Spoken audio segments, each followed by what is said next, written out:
अस्सलाम वालेकुम व्यूवर्स, उम्मीद है कि सब खैरियत से होंगे। आज की रेसिपी है ये नान खताई। बहुत मज़ेदार और आसान रेसिपी आज आपके साथ शेयर करूंगी। सर्दियों का मौसम है, चाय के साथ कुछ मज़ेदार सा खाने का दिल कर रहा है, तो इस रेसिपी को आपने ज़रूर ट्राई करना है। कुछ टिप्स एंड ट्रिक्स भी आपके साथ शेयर करूंगी ताकि आपकी नान खताई भी घर पर बिल्कुल बेकरी जैसी बनकर तैयार हो सके, इस तरीके से खस्ता बने।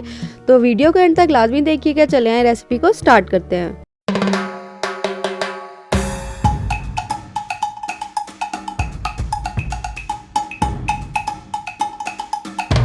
सबसे पहले एक बाउल में हमने घी ले लेना। 1.5 कप मैंने यहाँ पर घी ले लिया था और इसे हल्का सा मेल्ट कर लिया था। 1.5 कप ही इसमें पाउडर शुगर इस्तेमाल करेंगे। ये घर की पिसी हुई चीनी है और जिस चम्मच से मैंने यहाँ पर चीनी को मैयर किया है, इसी चम्मच से मैंने घी को मैयर किया था। अगर आपके पास बीटर नहीं है तो आप हैंड मिक्सर की मदद से भी इसे अच्छे से बीट कर सकते हैं 5 मिनट के लिए। इस तरीके से इसकी कंसिस्टेंसी हो जाएगी।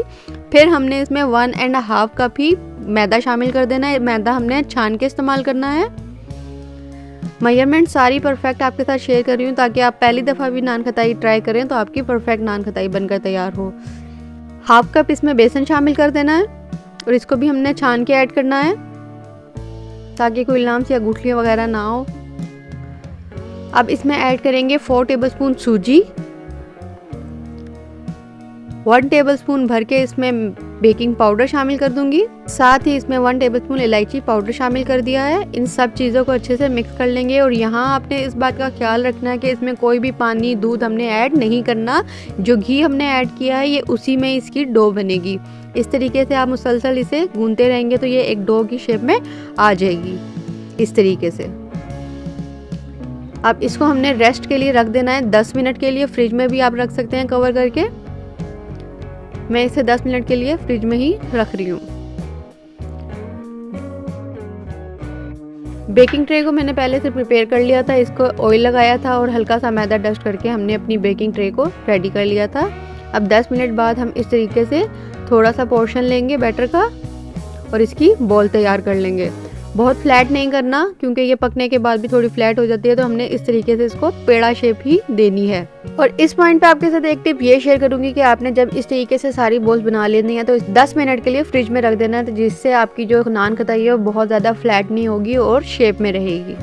और इसके ऊपर अंडे की जर्दी लगानी है हमने। वाइट इस्तेमाल नहीं करनी, सिर्फ अंडे की जर्दी का ही ब्रश करना है इस तरीके से सारी नान खताई के ऊपर। और लास्ट में इस पे नट्स लगा देंगे। मैंने यहाँ पर बादाम का इस्तेमाल किया, आप कोई भी नट्स इस्तेमाल कर सकते हैं अपनी पसंद के। और ओवन को मैंने पहले से प्री हीट कर लिया था 180 डिग्री सेंटीग्रेड पे 15 मिनट के लिए। अब अपनी नान खताई को ओवन में रख देंगे। तकरीबन 30 से 35 मिनट या 40 मिनट आपके लगेंगे और बेहतरीन सी नान खताई आपकी बनकर तैयार हो जाएगी। मैंने सिर्फ 2 मिनट के लिए ग्रिल ऑन करके इसको ऊपर से कलर दे दिया है इस तरीके से। और मज़ेदार सी बिल्कुल बेकरी स्टाइल, बल्कि बेकरी से भी अच्छी नान खताई आपकी घर पर बनकर तैयार होगी है। और आप इसे एक दफ़ा बनाकर 10 से 15 दिन के लिए किसी एयर टाइट जार में स्टोर भी कर सकते हैं। ये बिल्कुल भी ख़राब नहीं होती और देख सकते हैं कि कितनी खस्ता बनकर तैयार हुई है। वीडियो अच्छी लगे तो लाइक शेयर एंड कॉमेंट करना मत भूलिएगा। और वीडियो अगर यहाँ तक देख ही लिया और अभी तक चैनल को सब्सक्राइब नहीं किया तो मेरे चैनल को ज़रूर सब्सक्राइब कर दीजिएगा। मिलती हूँ आपसे एक नई वीडियो के साथ। अपना बहुत ख्याल रखिएगा। अल्लाह हाफिज़।